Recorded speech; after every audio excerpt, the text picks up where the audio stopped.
Hello, my name is Dan McDowell. I'm a teacher at West Hills High School in Santee, California, which is just east of San Diego State. And I've been teaching history and now photography here for the last 16 years. All teachers are instructional designers, whether we know it or not. And educational technology gives us more tools and gives us a better way to analyze what we do to help make us better teachers.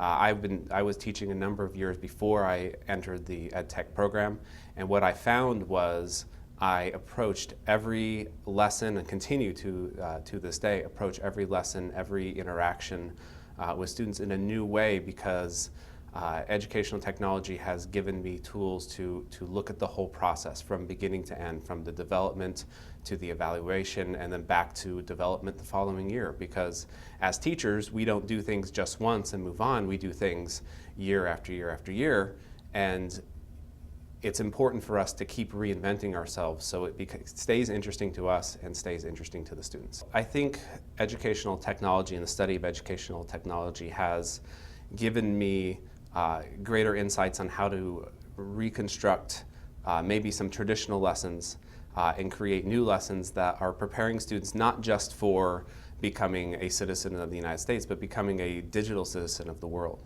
One of the things my students find most useful as far as what we do in my classroom, whether it's my history classroom or my photography classroom, is we use tools that are relevant.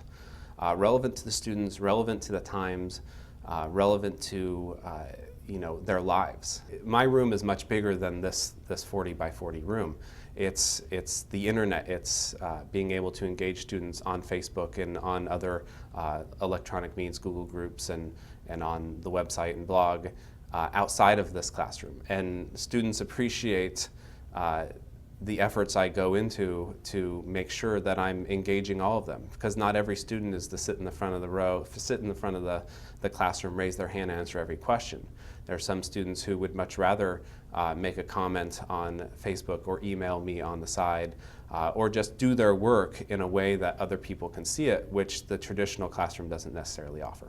Professional development is really the key to really spreading, I'll say spreading this word. And once you have the training on how this all works, which I received through my ed tech classes, you're really able to help a lot of others. So at my school, for instance, I'm our technology coordinator. I help organize professional development for teachers based upon their needs. So we do surveys, I have conversations with people, and we decide what's needed, and then we provide sessions before school and a couple times during the school year, as well as one-on-one help as needed. On a district level, I also have been a central part of developing curriculum and developing a program to help roll out laptops for all our teachers on 3 different occasions over the last 10 years.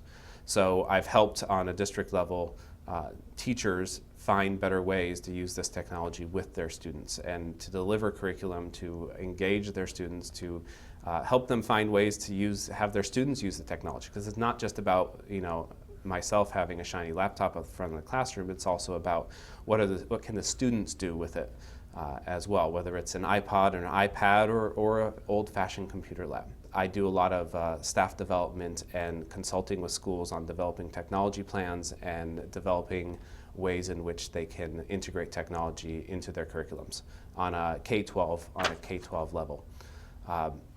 This has involved coming out and meeting with technology coordinators at small schools, or it's come in as a consultant to give a day's workshop to their teachers on the best tools, from Google Apps to video production to just general technology use, why it's important.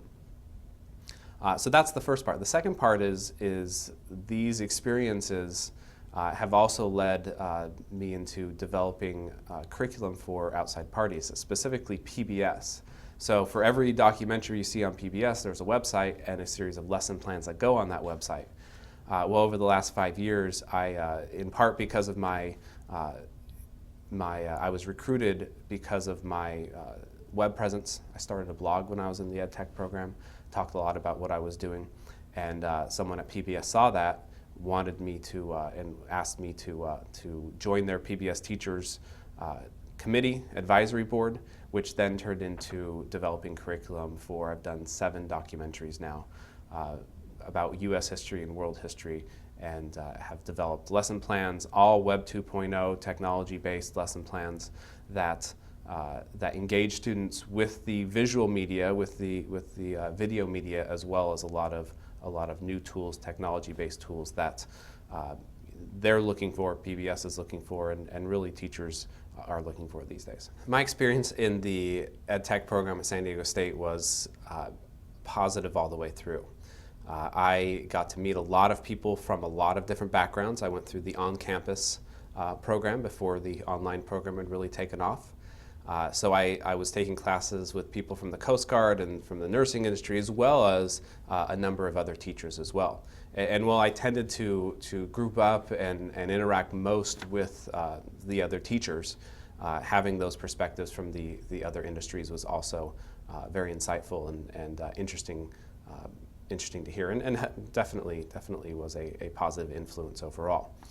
On a class-to-class basis, you know, it was always challenging, and as a teacher, I appreciated the challenge, because I wanted to get the most I could out of each class. This program, which is different from others I've seen, prepares us not just for now, it prepares us for the future, and that's, I think, the greatest strength of the San Diego State Educational Technology Program is it's not just about today, it's about tomorrow.